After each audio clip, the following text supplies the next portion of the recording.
পানিতে যেমন খড়কুটো টিকে থাকে না, তেমনিভাবে যা কিছু অশনি ছিল, যা কিছু শঙ্কার জায়গা ছিল, এই বন্যার পানিতে সব ভেসে গেছে এবং আমরা জাতি হিসেবে চূড়ান্তভাবে বিজয়ী হয়েছি।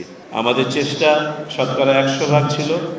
কোনো অত্যুক্তি হয়ে থাকলে সেই অত্যুক্তি নিতান্তই আমাদের, আর কোনো কিছু প্রাপ্তি থাকলে আপনারা যারা কাজ করেছেন আপনাদের।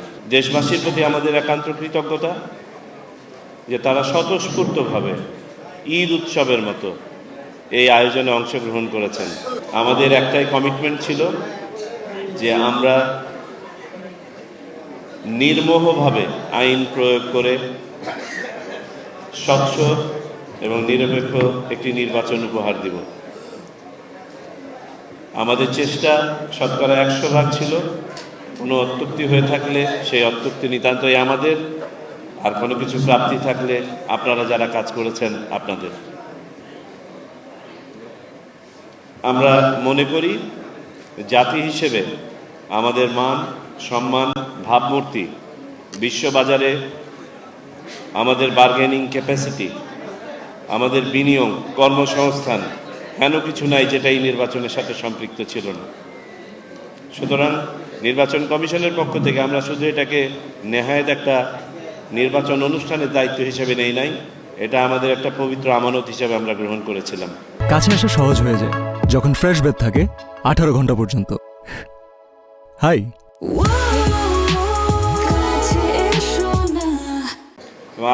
আল্লাহর হাজার শুকর,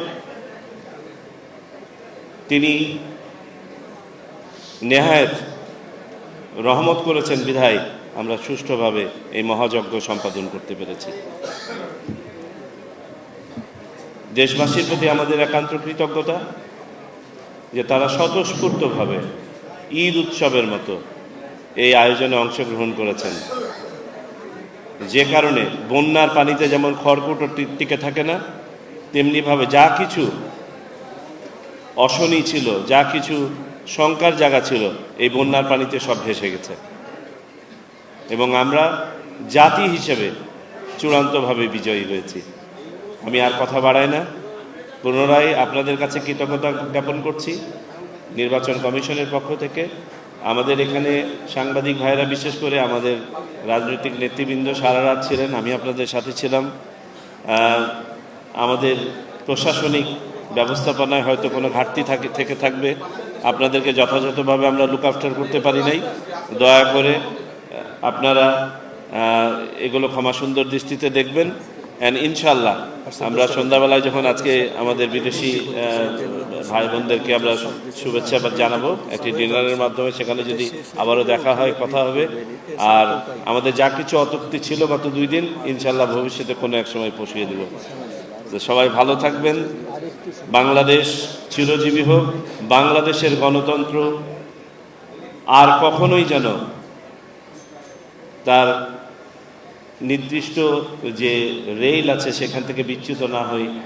এই নির্বাচন যেন আমাদের ভবিষ্যতে আরও ভালো নির্বাচন করার জন্য পাথেয় হয়ে থাকে, দৃষ্টান্ত হয়ে থাকে, এই আশাবাদ ব্যক্ত করে আমাদের ভুলভ্রান্তির জন্য পুনরায় ক্ষমা চেয়ে নিয়ে আপনাদের কাছ থেকে বিদায় নিচ্ছি।